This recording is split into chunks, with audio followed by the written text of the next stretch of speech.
I did something yesterday that should have been accomplished years ago. As much as I loved putting paint on a canvas, I kept hoping that my decision to walk away from the art would only be just a moment or a chapter of my life. So I never tossed out any of the tools that made this art possible. I had hope. Then it happened. Yesterday, I looked at all of my brushes and colorized paints and said, goodbye. I needed to make room in this very cluttered life. It needs to happen even more.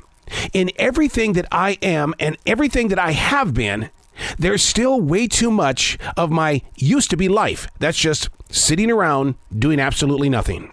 I'm not sure if I can get back to any of it because what I'm doing in this moment of now is utilizing a lot of time with no season of restoring or creating space to step back into, because there has to be a rhythm in life that was present when the art was very valuable in my heart. We all evolve, and constantly we try new things, and with it comes the tools and the toys. Then one day, it's over. Now what? Throw it in a box and put it in the corner. Hey, it's Arrow. This is The Daily Mess, a chronological walk through an everyday world. I am a daily writer, the silent wolf. I sit on the edge, inside that corner, and I watch. I listen. I study. And then we get to have a conversation. This is The Daily Mess. My writing instrument has been placed upon yet another empty page.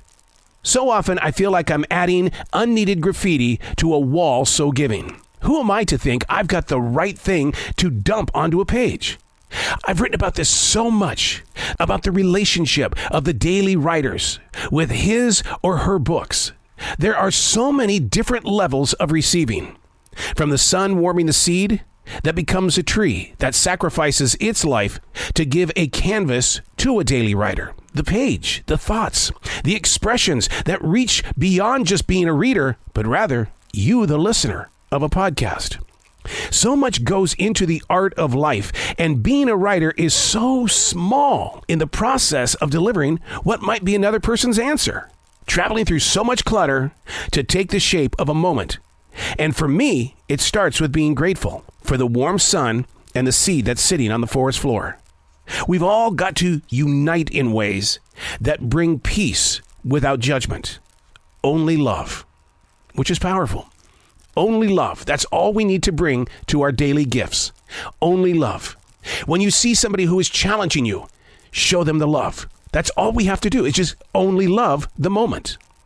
But we don't. We want to sit back here and judge ourselves in a past that we can't rewrite. And even though we do it, and we bend it and shape it and put it in ways that best describe how we interpreted the situation, the one thing that's missing is the love.